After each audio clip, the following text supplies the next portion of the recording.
Larry Ultimate here, and I'm here today to talk about the game Ticket to Ride. And this is a wonderful game about, you probably already know that because you wouldn't be watching this video if you didn't already know how to play Ticket to Ride. But my wife and I fell in love with this game.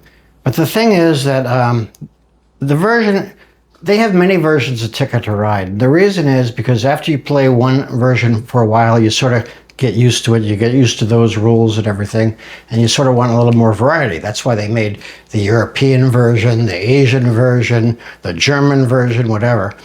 But what my wife and I figured out is that you can make the game, without buying new games, you can make the game more interesting by adding rules to the game. Rules that make the game more complicated, more interesting, and more challenging. And not only that, but my wife and I also like playing a two-person game.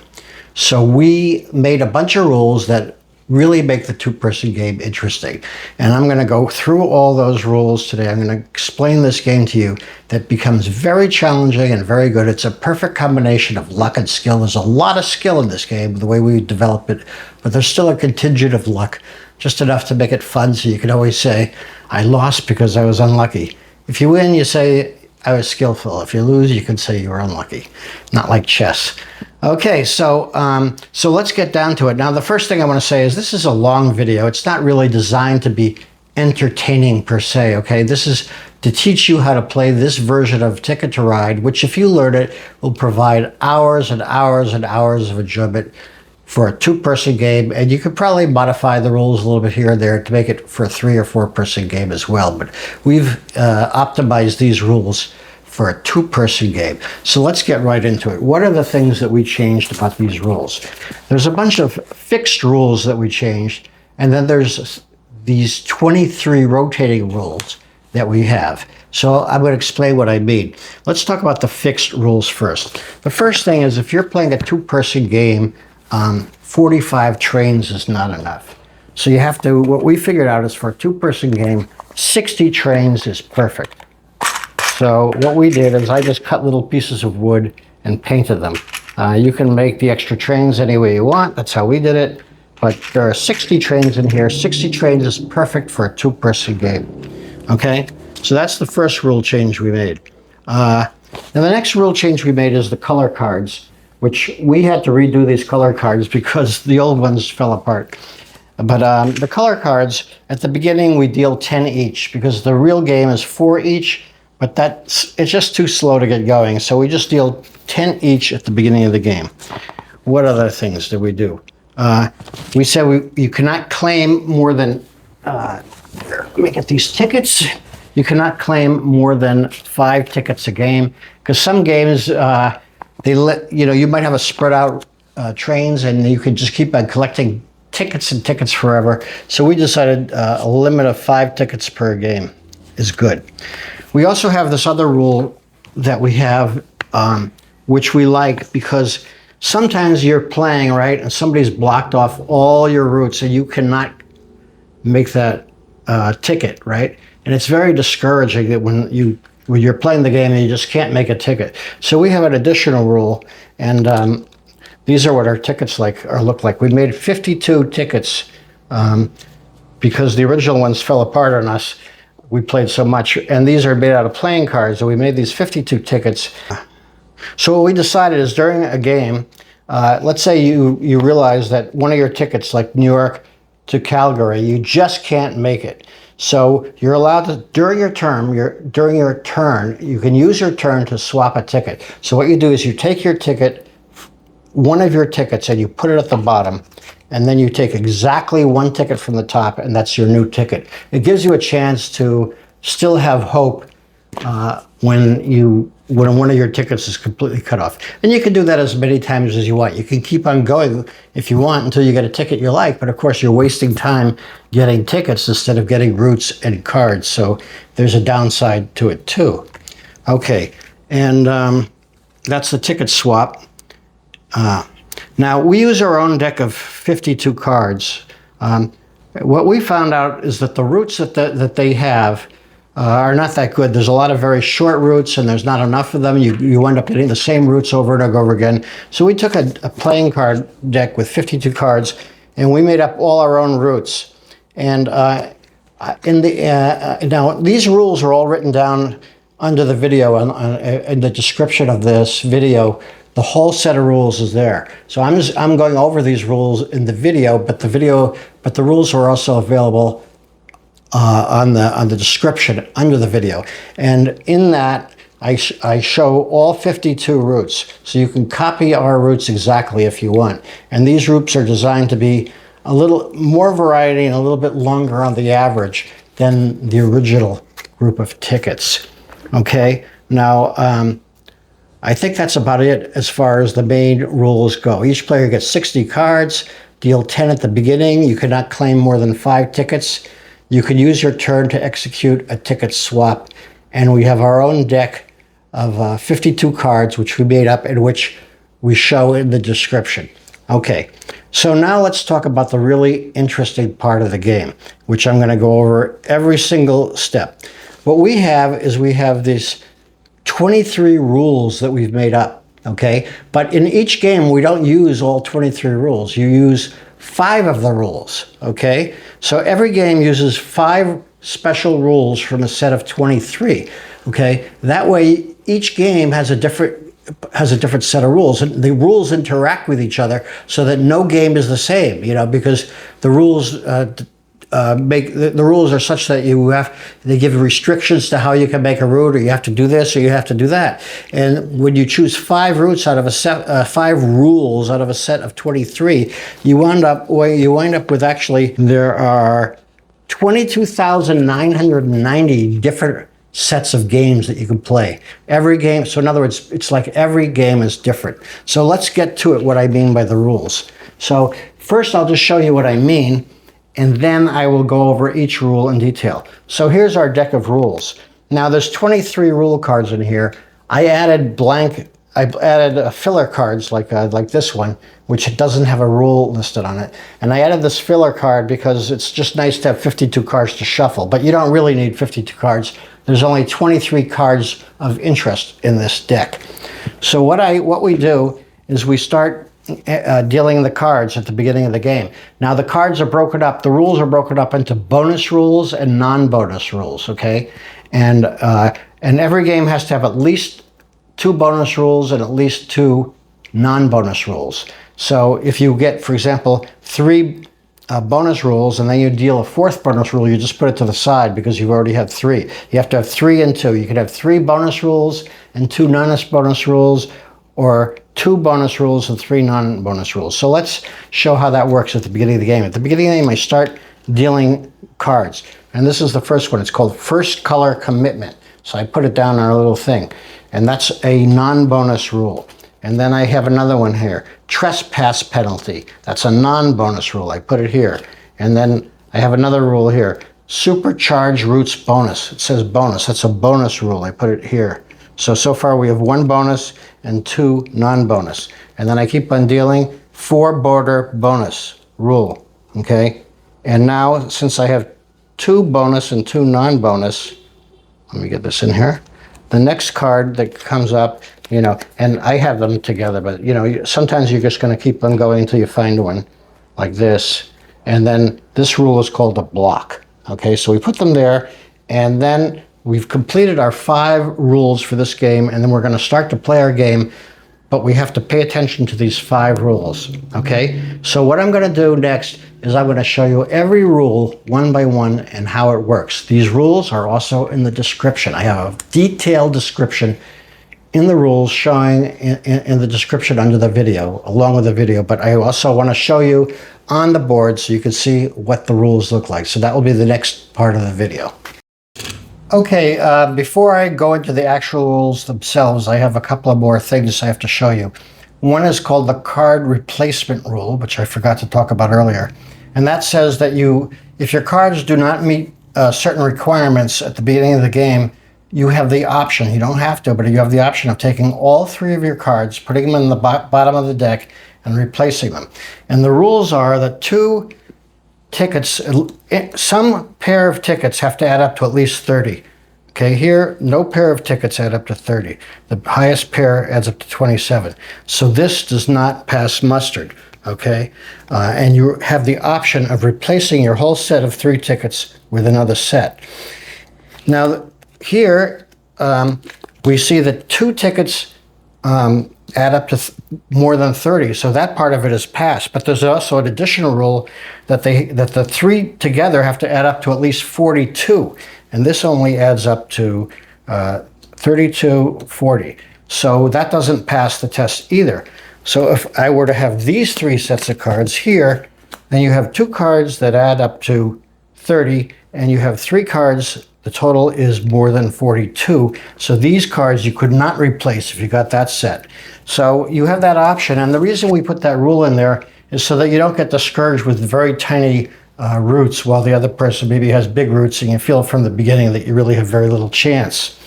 Now, the other thing I want to talk about is called the bonus restriction rule. And that says that, that the tickets that you make, okay, have to add up, minus the tickets you don't make, have to add up to at least 30.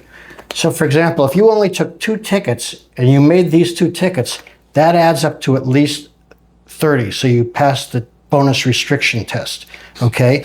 Now, if you didn't make one of these, okay, then you get 17 minus 15, which would only be 2, and you have to get 30 ticket points to pass the bonus restriction. So if you had, for example, 4 tickets, okay, and you didn't make these 2, but you made these 2, you still wouldn't get 30. But if you made these 3, 32 plus 12 is 44, and you subtracted 8 because you didn't make this one, you would get the 30 points you need. And what is the bonus restriction exactly? The bonus restriction says that if you don't pass the bonus restriction at the end of the game, you cannot get any bonus points. So for example, here is a bonus card. It says loops. If you make a loop, you get a bonus of 10.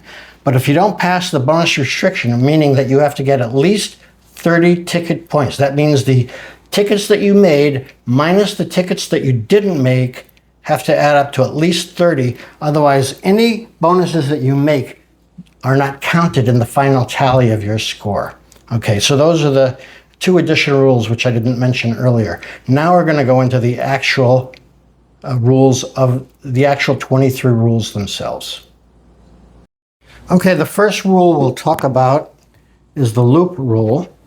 And once again, you notice that there's a number here, and that number corresponds to the rule number. And if you want to look up the details of the rule, you can go to the instructions or the manual, and rule number 1 is the loops bonus, and you can look up the details of the rule. These cards only have the name of the rule, and in some cases how much the bonus is, but they don't give you all the details of the rule. But eventually you'll memorize that. But just keep in mind that for the full details, you have to go to the instructions or the manual. But here, it's just the name of the rule. So what is the first rule? The first rule is called the loop rule. And what does it mean? It means any loop that you have, okay, if you have a loop that surrounds an area with your train, it's like this, then you get 10 points for that loop. Now, you can't have a loop in the middle of nowhere. Your loop has to be connected to one of your routes, at least touching one of your routes, or it doesn't count. So here's an example of a valid loop. Maybe you're going from Nashville to here, and you go along here, here's the loop, but you're not really using the loop, but the loop is connected to your route, and this is a valid loop, and so you get 10 points for that loop. So what makes a loop a valid loop? First of all, it has to have at least 9 trains in the loop, which this does. 1, 2, 3, 4, 5, 6, 7, 8, 9. You can have 9 trains or 4 segments, which this also does. This has 4 routes. There's 1, 2, actually 3, 4 routes. So if you have either 4 routes or at least 9 trains, it's a valid loop. So let's give some examples of non-valid loops. This loop only has 1, 2, 3, 4, 5, 6, 7 trains in it. Only 3 segments and 7 trains, so it's not a valid loop. If you look at this loop here, 1, 2, 3, 4, 5, 6, 7, 8, you need to have at least 9 trains, which this doesn't, But you can also have 4 segments, which this does. So if you have either 4 segments or at least 9 trains, it's a valid loop. So this is a valid loop. So, and you get 10 points for it. Keep in mind that your loop has to be touching a made route. If your loop is not touching a made route, it doesn't count. You just can't put a loop out in the middle of nowhere. Okay, so that's rule number 1, loops. Okay, rule number 2 is no shared routes. That means if you complete your tickets and you have no routes, no tickets that share a route, you get a 40-point bonus. Okay, so for example, suppose one of your routes was Dallas to Duluth, and another route was Little Rock to Toronto. Clearly, they don't share a common route, so you would pass that test and you would get the 40-point bonus, assuming you passed the 30-point restriction also, because this wouldn't be 30 points, but that's another story. But just for concept, these are not shared routes, so in concept, you would get 40 points for no shared routes, if at the end of the game you have no shared routes. Now, here, what is an example of shared routes? Okay, so if I put the trains like this, okay, and one of your routes was, let's say, Dallas to Toronto, okay, so Dallas to Toronto, and another of your routes was Omaha to St. Louis. Clearly, those share a route, so no good, okay? But if you had let's say you had the trains like this, and one of your routes was, Oklahoma City to Toronto, and the other was, Oklahoma City to Chicago, you could go one way for one of the routes and the other way for the other one of the routes, so that you would have no routes that were shared between the 2 tickets. So, and that no matter how many tickets you have, you cannot have any routes that are shared. So if you have 3 tickets, none of the tickets can have a shared route. So that's the no shared route bonus. That's rule number 2. Rule number 3 is a very simple rule. It just says the first person to complete a ticket gets a 15-point bonus. And the other players can demand that you show your ticket once you made it. So the first person to make a ticket declares, I made my ticket, and they get a 15-point bonus added on to their score. And you put the 15-point bonus right away, but keep in mind that there is this idea of the bonus restriction, and if at the end of the game you don't pass your bonus restriction, you would get that 15 points subtracted. Rule number 4 is the no stranded trains bonus. So what that says is if at the end of the game you have no stranded trains, you get a 30-point bonus. So what does it mean to have no stranded trains? It means that you can do one train ride that touches all your trains on the board, okay, without doubling back or going over the same track twice. So this little segment here passes the no stranded trains test, because everything is in one continuous route. If I were to put 2 trains there, for example, I would now have stranded trains, because there's no way you can take a single path, a single train ride, without doubling back and completing all the trains. So this particular segment here has a stranded train, and so you would not get the bonus. So the bonus, you only get the bonus if at the end of the game you have absolutely no stranded trains. You can think of it as like this. There's also a rule that says a longest path gets 10 points, all right? That's in the standard game. If every single train on the board is part of your longest path, then you get the no stranded trains bonus. That's another way of thinking about it. So that's the no stranded trains bonus, rule number 4. Rule number 5 is kind of a complicated rule. It's the double tracks rule. Now, normally for a 2-person game, okay, you can take the orange track, right? And that's a valid track. And the other person cannot take the black, okay? Because once you take the orange, you fill up the track for a 2-person game. Also, you could take the black, and that would be your route, and the other person could not take the orange. And that's the way it works if the double track rule is not in effect, just like the regular game. But if the double track rule is in effect, then it works differently.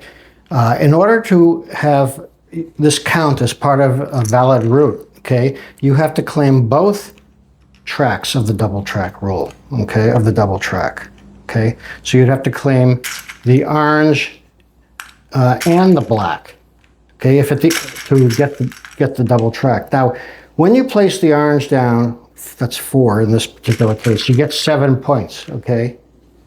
Okay, now, when you place it down the first time, you would get the 7 points. You always get the points for the double track, even if you don't complete the double track.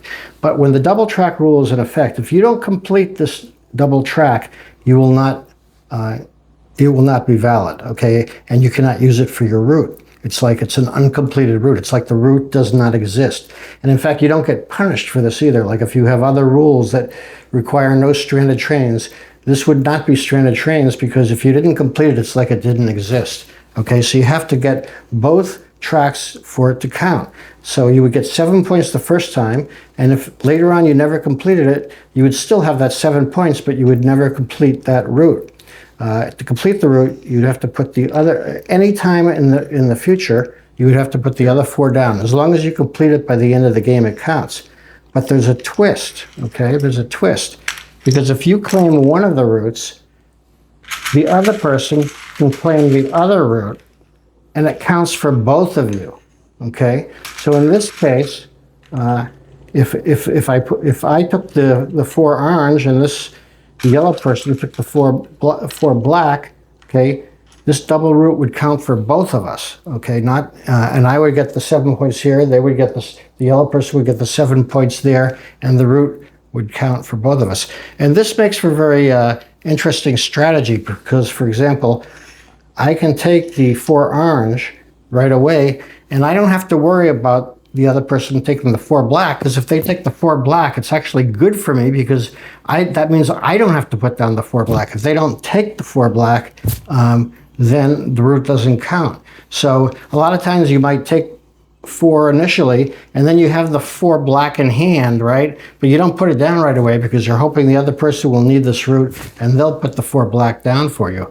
Or maybe you want to block them, so you put the 4 black down yourself. But the point is, for a double track rule to count, it counts in one of 2 ways. Either one person takes both tracks, okay, and that would count for me, okay, like that, or I take one of the tracks and the other person takes the other track, then it counts for both of us, right? But if I only take one track and I don't complete it by the end of the game, it's like that track does not exist. I still got the 7 points for that, for completing it, but in terms of any other rule, it's like that track doesn't exist. It's like those trains on that track do not exist. Okay, so that's the double track rule. Rule number 6 is called the block rule, and it says that if the block rule is in effect, each person gets to exercise 1 block on their turn. So if it's your turn, you can choose to exercise a block, and what that means is that you can choose to block 1 route. Suppose that my opponent has trains here in the yellow, 6 black there, and then you have 6 on the pink, and you pretty much know that they want these 6 orange, and you think that they're going to take the 6 orange next. I can exercise a block, which means I say, I'm going to block. And you put one of your trains like that.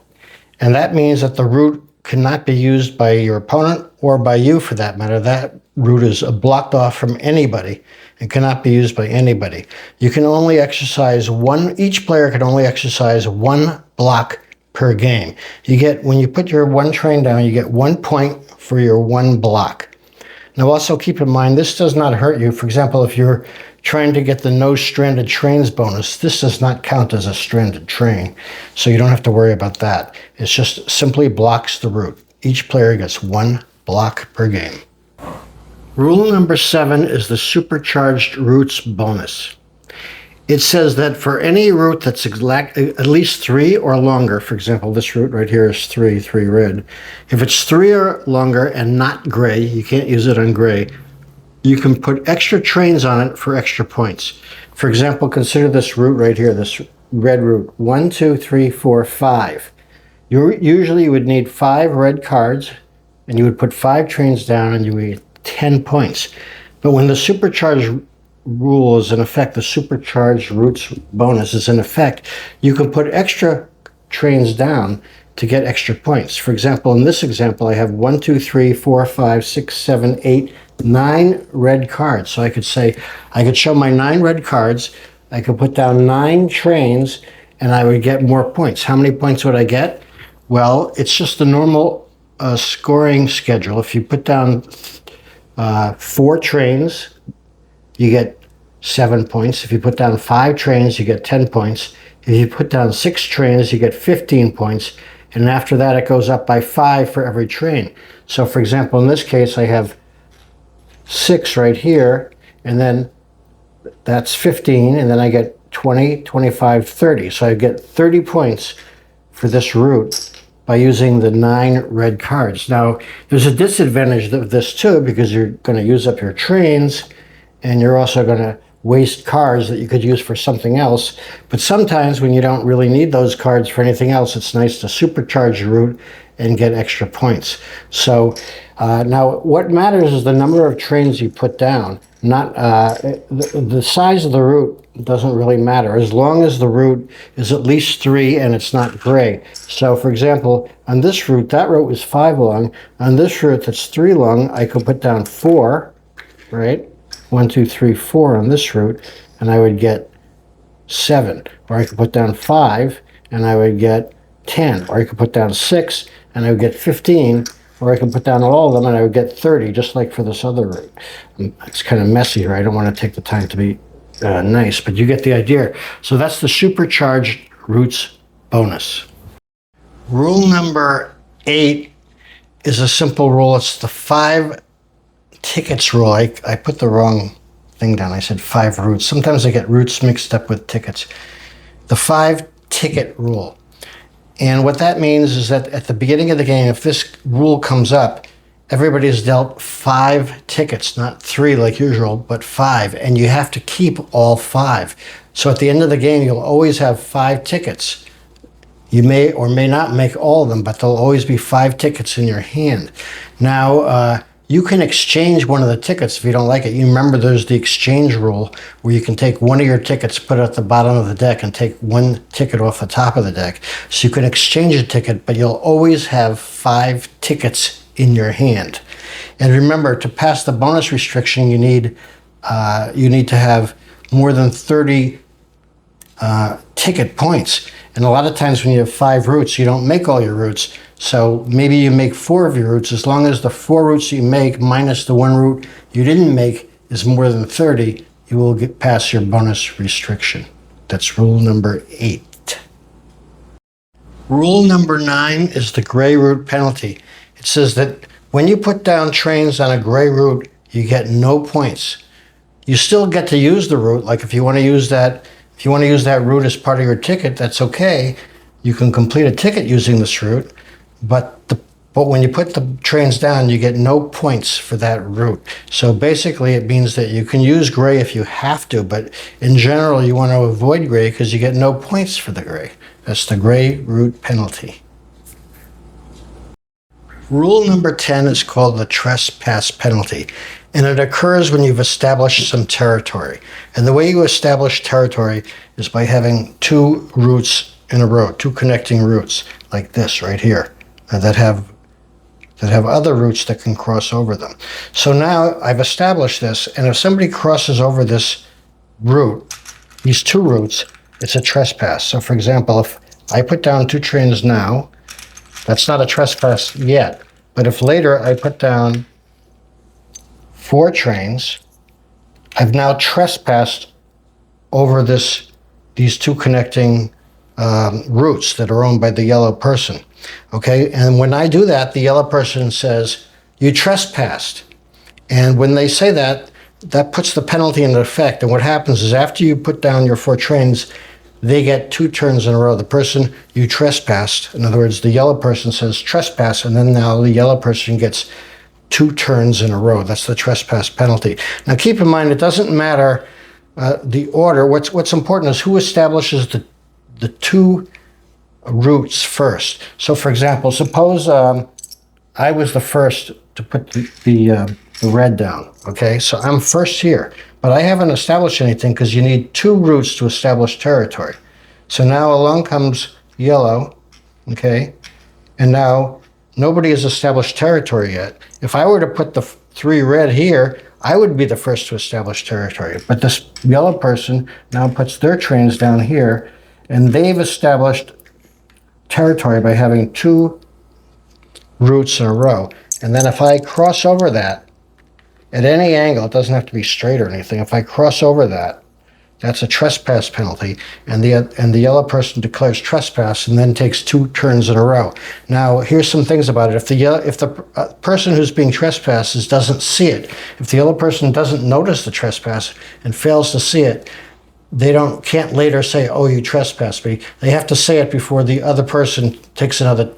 But before they take their turn, before they take their first turn, after that, they have to say it right away. If they don't see it right away and they take their turn without saying it, they lose the trespass, from their point of view, the trespass bonus, the ability to take 2 turns in a row. That's the trespass penalty, rule number 10. Rule number 11 is called the perimeter bonus, and it's a big bonus, 40 points if you get it. And what it says is that you have to have a single loop that goes around all your property, so to speak. A single fence, you can think of it as a single fence that goes around everything. So here we have a single fence that goes around everything, and you have no trains that are outside of that fence. If you can finish the game like that with nothing outside that fence that surrounds everything, you get the 40-point bonus. Now keep in mind, if you have any trains that are outside that bonus, outside that fence, you would not get the perimeter bonus. So if you put 2 trains there like that, you would not get that bonus because the loop goes like this, and you have 2 trains outside the fence, the loop, the big loop, and so you would not get the perimeter bonus. But if you took this 2 away, you would successfully get the perimeter bonus. Now let's consider another situation. Suppose you took these 2 trains away here. Would you get the perimeter bonus? It almost looks like you would, because you go around here, around here, around here, and around here, and here. But this is not a valid perimeter bonus because you actually have 2 loops. It comes together at a point right there. That's a point.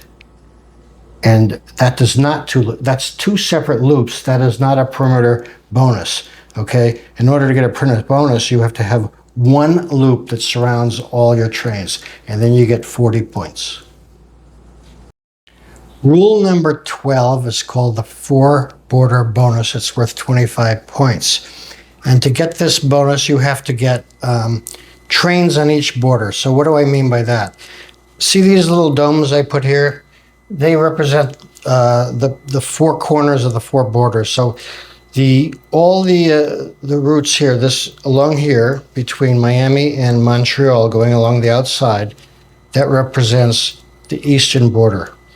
Going from Montreal to Vancouver, along here, this black, gray, white, and gray again, that represents the northern border. Here, going from Vancouver down to Los Angeles, that represents the western border. And going from here, along the black, the green, to the gray, and along this red, represents the southern border. Okay? Now, to get the 4-border bonus, you have to have a route on each border. So let's look what we have here. We have all these connected trains, and we have, in this case, we have trains on the eastern border. We have these 2 trains on the southern border. We have these trains here on the northern border, and we have these trains on the western border. So indeed, this person has passed the 4-border test, and they would get 25 bonus points. Now, some things to keep in mind about this is you actually have to have a route on a border, not just connect to a city on the border. So for example, if I took these 4 trains away, okay, I now have hit Charlestown. That's a border city, all right, but I don't have any routes on the actual border. So in this case, I would not pass the 4-border test, and I would not get my bonus. But if I put these back, I would. Another thing to consider is that anything that you want to use to complete the 4-border bonus has to be connected to a valid route. So for example, if I took away these 2 trains right here, we no longer pass the 4-border test, because although we have trains on each border, these trains right here are not connected to anything. They're just isolated, and so that doesn't count. In order for the 4 borders to count, you have to have trains on each border, and every border that you want to use, every route that's on a border that you want to use has to be connected to a valid route. Only then do you get the 4 border bonus. Rule number 13 is the magic route rule, and that's a very simple rule that simply says each person gets to exercise 1 magic route per game.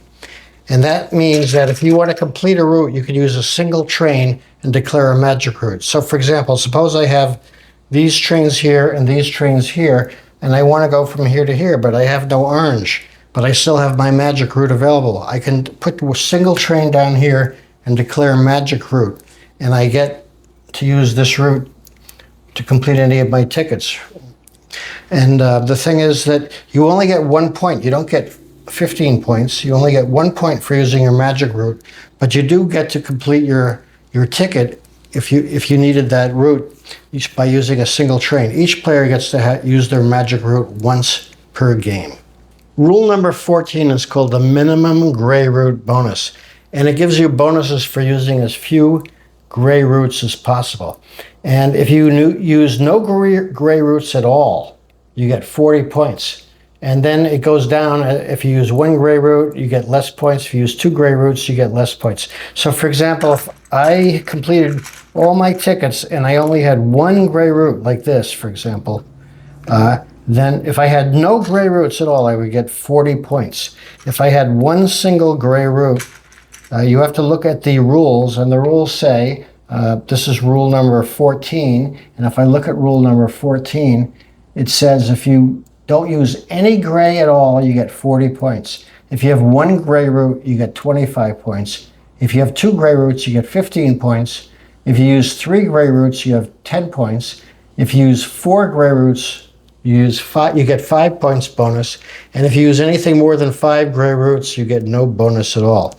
Keep in mind also that if double track rules are in effect, and you have like this, you take both tracks of a double track, that would count as 2 gray routes.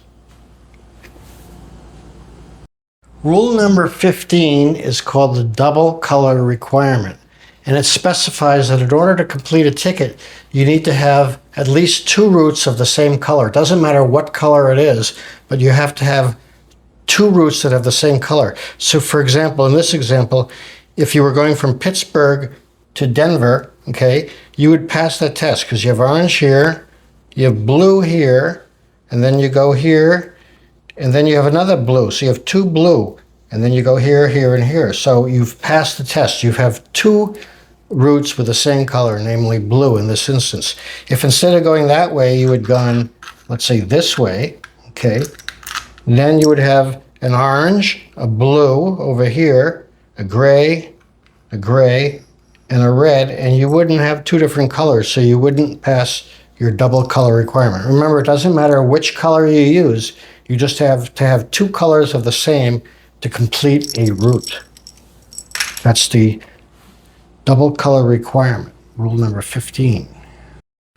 Rule number 16 is called the dramatic end bonus, and it states that if you can go out suddenly before anybody has signaled and you use up every single one of your trains, you get a bonus.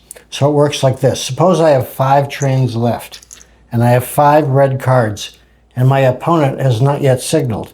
I can go dramatic end bonus. I use up my last 5 trains, assuming I had 5 red cards. And now if I don't have a single train left, if all my trains are gone and I've signaled and gone out at the same time, so it really means you signal and go out at the same time, then you get a bonus, and the bonus you get is equal to the number of trains you went out with.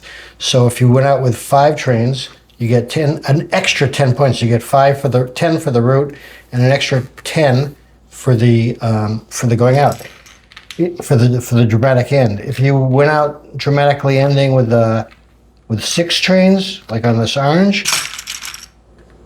you would get 15 points. If you dramatically went out with 3, like on these 3 pink here, I don't know, can you see that? Yeah. 3 pink over here. If you went out there on the 3 pink, you would only get an extra 4 points for your bonus. So that's dramatic end bonus. It means you have 3 or more trains left and you put out all your trains at once. That's the dramatic end, and you get a bonus equal to the number of trains that you have. Now there's a couple of twists to this rule. One twist is that you can combine it with other things. For example, earlier we talked about the supercharged routes, where you can put more than the number of trains down in a particular route. So for example, suppose supercharged routes were in effect and you had 4, 5, 6, 7, 8 trains left in your hand, okay? And you also had 8 red cards, and the supercharged rule was in effect and the dramatic end rule was in effect. You could put down, you could say a dramatic, I'm supercharging this, I'm putting down 8 trains and I'm out, so I get the supercharged bonus, and the bonus would be what? It would be 8 trains, so that would be 25 points for the route and another 25 points for the bonus. So it would be it's very powerful if you combine the dramatic end with the supercharged routes. So that's supercharged routes. Now there's a twist to the supercharged routes, which is after I've gone out, my opponent gets 1 turn. And if that opponent can then get rid of all his trains in that turn, then the supercharged bonus is canceled. So, for example, I might say, I'm out. I have 5 trains here. I'm going to go out. That's 10 points for the route, and I get 10 points for the supercharge. But my opponent has 4 trains left, and they put all 4 down because they have 4 cards, and they can put all 4 of theirs down. So they have 0 trains left. Then I have to subtract the extra 10 points that I had. The bonus is taken away. So that's the dramatic end bonus. Okay, rule number 17 says that in order to complete a route, in order to complete a ticket, sometimes I get the words route and ticket mixed up. In order to complete a ticket, you have to, it has to be longer than the minimum. Okay, so let's consider this example, San Francisco to Omaha. Now, I don't know if you're aware of it, but the value of a ticket is equal to the minimum number of trains it takes to complete the ticket. So for example, San Francisco to Omaha, if we look at the shortest route, it's 1, 2, 3, 4, 5, 6, 7, 8, 9, 10, 11, 12. And that's how you derive the value of a ticket. It's equal to the shortest path. Now, if you have the path length greater than minimum rule in effect, it means in order to complete a ticket, you cannot use the minimum path. You have to use something greater than the minimum path. So if you completed this ticket like this, okay, and the path length greater than minimum rule is in effect, that ticket would not be completed because it's the minimum. It has to be greater than the minimum. So for example, if you completed it like this, okay, San Francisco to Omaha, then the path length would be 5, 6, 7, 8, 9, 10, 11, 12, 13, which is greater than 12. So you would get the ticket. So that's rule number 17. To complete a ticket, it has to be longer than the minimum. Rule number 17. Rule number 18 says that there has to be 2 different ways to complete a ticket. So a ticket doesn't count. You can't complete a ticket unless there's 2 different paths to complete the ticket. So for example, suppose your ticket was San Francisco to Kansas City. Now clearly in this case, we have 2 different ways to complete the ticket. We can go this way or we can go this way. So this ticket is completed because we have 2 paths. But this is kind of like doing more than we have to do. 2 paths per ticket doesn't mean they have to be completely separate paths. It just means that they have to be 2 non-identical paths. So let's take this completely away right here, and let's change it and go like this. Okay, I'm going to put these tickets here, this train's here instead, like so. I'm going to go check and make sure this is in the video. Oh, it isn't. So I'm going to measure, I'm going to put it over, change it a little bit. So now you also have two 2 paths per ticket because I'm going from San Francisco to Kansas City. I can go this way or I can go this way. Now, it shares some routes. That's okay, as long as the routes are not identical, as long as the paths are not identical. So it has one path that goes this way and another path that goes this way. They share these routes, but they're not identical paths because there's 2 different ways of going. As long as the paths aren't identical, as long as there's 2 ways to get there and the paths are not identical, you complete the requirements of 2 paths per ticket. Rule number 19 is first color commitment. But just for the fun of it, I'm also going to assume that the no shared routes bonus is in effect.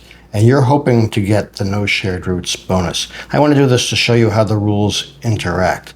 So what is first color commitment? First color commitment says whatever color you choose first, whatever track you take first that has a color. So what I mean by a color is gray is not counted. Whatever colored track you choose first, every ticket that you have has to include that color. Okay? So if your first move is to put down pink, then every ticket must include that color. So I have an example here. Let's assume we have 2 tickets. One is from El Paso to Miami, and the other ticket is from Denver to Chicago. And let's say your opponent is yellow. You have not put down any trains yet, but you have lots of cards in your hand and you're ready to go. So you go like this. You take your 4 trains and you put them on black first because you're hoping to go from Denver to Chicago. And you put them on black, okay? That would be a huge mistake because that would mean that every one of your tickets has to include black. You were ready to go from El Paso to Miami. You were ready to do it. You had the green cards, you had the red cards. But how can you do it now? Because that route does not include the color black. It has to include the black. How are you going to get the black? There's no black. The black is taken up by the yellow. So you cannot make this route unless it includes a black. That would mean the only way you could possibly do it would be to go up here, like that, and share this route here and with the black and come back down and get to Miami. Oh, but look, you just lost your no shared route bonus, okay? So the no color commitment forces you to think ahead a little bit. So in this actual case, if you had the no color commitment, you were hoping to get no shared routes, you'd look at your board and you'd say, I need green, and here are the 2 colors for this route, green and red. I better include a route up here that has green. So you better put down your first color as green, like this. Now you're ready to go because green is your first color commitment, which means every route that you take has to have green. No problem here, you have the green. No problem here, you can just continue on like so and get this route here, like that. And now you've got both routes and they're both have a green color in them. Okay, so that's first color commitment. Rule number 20 is the extra trains double move rule. And it says that if you place more trains down than you need, sometimes you can get an extra turn. So, and the rule booklet shows exactly how many extra trains you need for each different kind of route, but I'll go over it quickly now. Suppose you need this route right here. It's only 1 long. Well, if you put down 4 trains on that route, okay, you'll still only get 1 point, but you can get an extra turn because you've used extra trains on that 1 move. For routes that are too long, you have to put down 4 trains. If you put down 4 trains, you still only get 2 points, but you get an extra move, okay? If you put down, for a route of 3, you have to put down 5. Again, this is in the rule booklet. If you put down 5 on a 3-length route, you get an extra turn. You have to put down 6 on a 4-length route, 7 on a 5-length route, and 7 on a 6-length route, and you get the extra turn. Now, one interesting interaction is, what if you have supercharged routes and bonuses, and I'm sorry, supercharged route bonus and the extra turn double move? Suppose both of those are in the rules in the game that you're playing. Well, you can't do both at the same time. By the way, you need the cards to put this down. Of course, you know, if you're putting down 5 here, you need 5 green cards, obviously. But if you have these two rules, right, at the same time, you can't get both extra points and an extra turn. You have to choose whether you want the extra turn or the extra points. You can't get both at once. So again, here's a rule interaction that's in the rule booklet. There's a lot of cases like that. That's rule number 20, extra trains, double move. Rule number 21 is the cancel culture rule. Each player gets to use a cancel culture exactly once per game. Let's give an example. Suppose I have a route New York to Denver, okay?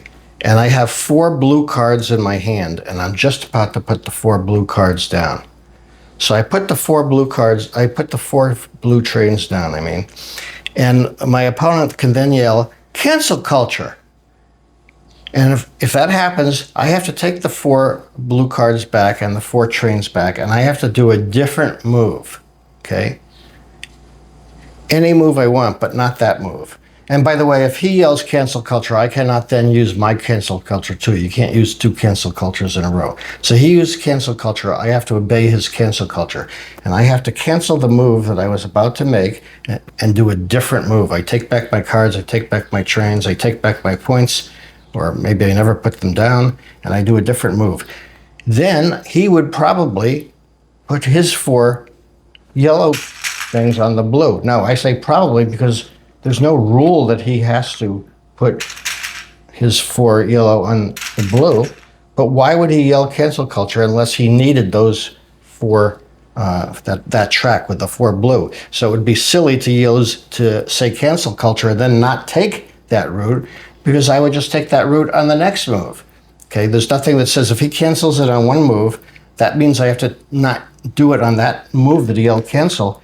But if he doesn't take this, right, I can take it on the next move, no problem. So it would be stupid for him not to take it. So a cancel culture comes into effect when he really needs the blue and I really need the blue. So maybe he was just about to put the blue down, but he doesn't know I'm about to put the blue down. So I put the blue down and he goes, oh no, I needed that blue. And he yells cancel culture, and I have to take the blue away, and he gets to put the 4 down on the blue. Okay, that's cancel culture. Now there's an additional rule of the cancel culture, and it goes like this. Yeah, there's an interesting situation that comes up. Suppose I know he needs the blue, and he knows I need the blue. Well, I don't want to put my 4 down first, because if I put my 4 down first, he's going to yell cancel culture. And if he puts his 4 down, I'm going to yell cancel culture. So you wind up in a state where nobody could be the first to put the 4 blue down. That's why there's an additional rule. Okay, now you notice that even if I had put the 4 blue down, right,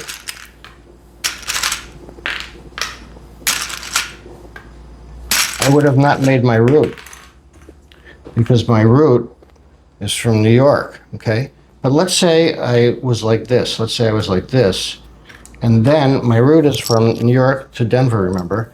And then I put down the 4, like that. And my opponent yells, cancel culture. And I say, aha, you can't use the cancel culture, because if that move completes the route,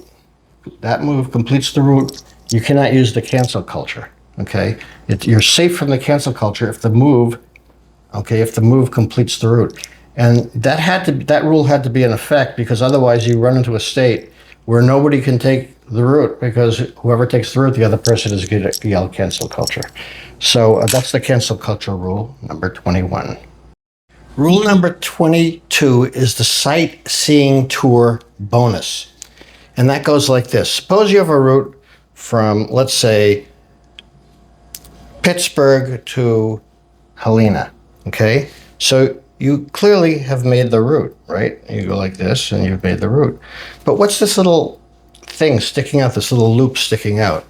And that's your sightseeing tour. So if you imagine that you're on a bus or a train, actually, but just for example, suppose you're on a train and then you're here, you get off and you do a sightseeing tour. You go around here and you come back to the same place you were because you're only sightseeing, you're not getting anywhere.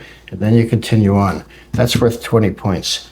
Now let's talk about the sightseeing tour a little bit. It's kind of confusing. You have to enter and exit at the same place. You can't enter at one place and exit at a different place. You have to enter and exit at the same place. So it's like you did nothing. You just sightsee. You just did a sightseeing tour. You didn't actually do any movement. And geometrically speaking, you need to have an intersection that's at least 4 tracks in an intersection in order to execute the sightseeing tour, because you need 2 tracks to continue on your way, and you need 2 tracks to do the sightseeing tour. So you can't start a sightseeing tour at a city unless that city has 4 or more tracks leading to that city. So that's a sightseeing tour. Now you can only use a particular sightseeing tour once, even if that sightseeing tour is in multiple routes. So for example, if your route was New York, you had 2 routes. One was New York to Helena, and one was Pittsburgh to Helena. You can't get 20 plus 20. You can only get 20 points because you did that. A particular sightseeing tour only counts once. You can't use it more than once. But you can have another sightseeing tour somewhere else, and then you get another 20 points. That's the sightseeing tour bonus. And finally, our last rule, rule number 23, the simultaneous completion bonus. Suppose we have, here's an example, suppose we have one route, Denver to St. Sault Ste. Marie, and another route, Helena to Nashville. Now you notice that this route is not complete. There's no way to take the train from Helena to Nashville, and also this route here is not complete, okay, to get to Denver, okay? Now, suppose it's my turn and I take a train and I put it here, okay? Now I've completed both routes, 2 tickets. I always say routes, I mean 2 tickets.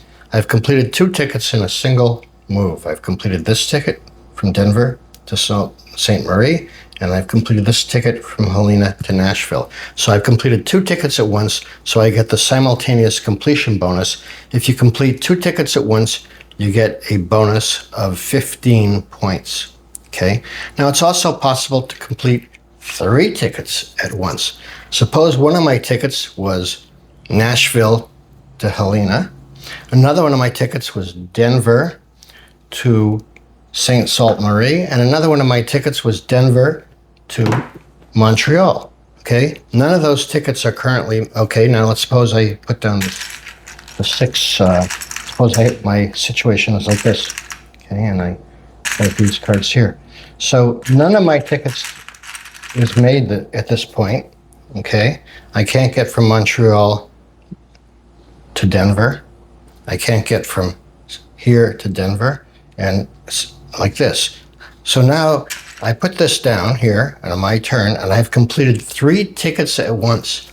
So completing 2 tickets at once is a 15-point bonus. 3 tickets at once is a 25-point bonus. 4 tickets at once is a 40-point bonus. And if you can complete 5 tickets at once, which is unlikely, you would get a 60-point bonus. That's the simultaneous completion bonus. Rule number 23. I want to point out one more interesting situation of 2 rules interacting. And there's a lot of cases like this where the 2 rules interact, and you have to know what the rule is, and they're all spelled out in the rule booklet. But here's an interesting case. Suppose you have both rules in effect, 2 paths per ticket and double color requirement. And let's say your path is Helena to Pittsburgh. Well, you need 2 different paths. One path is like this, and the other path is like this. So you've passed the 2 paths requirement, but the other is the double color requirement. Well, if you take this path here, you get 2 reds, so you pass the double color requirement. But if you take this path here, you get red, blue, and orange. You don't pass this requirement. So that ticket is not complete. when you have double color, when you have 2 paths per ticket, each path has to satisfy any other requirements that might be in effect. And so again, I say to you that I just completed the 23 rules in a video. I wanted to give you the idea. I covered pretty much the main points, but there's a lot of nuances.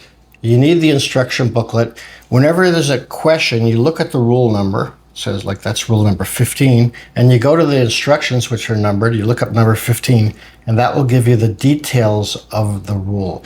Not I didn't go over every detail of every rule. That would have taken too long. So they're all spelled out in the instruction booklet or the rule booklet. Okay, so now I will show you a few more things, and then I'll be done with this video. Okay, here is a still shot of the all the rule cards, 23 rule cards. Again, this is in the written material, but I just put it in the video all at once for completion. Okay, here's the 6 pages of the user's manual filmed so you can see it in the video. As I said, I also have a link to it in the description where you can see it as a PDF, but I put it here in the video for completion, all 6 pages of the rule book. Well, that concludes my video, and I apologize if it wasn't the most slick production. There was a lot of errors in it and stuff like that, but it's a very long video, I realize that. But the point of the video is not to be entertaining. The point of the video is if you get through this and you learn the rules of this game, it will provide a lot of entertainment. This is really a great game, the way we develop the rules. And that's why I felt like I really wanted to share it. Even if a few people wind up doing it, those few people will be glad they did it, because it makes a very entertaining game. So I really hope you try it and enjoy it. Let me know if you do. That's all I have to say. Goodbye.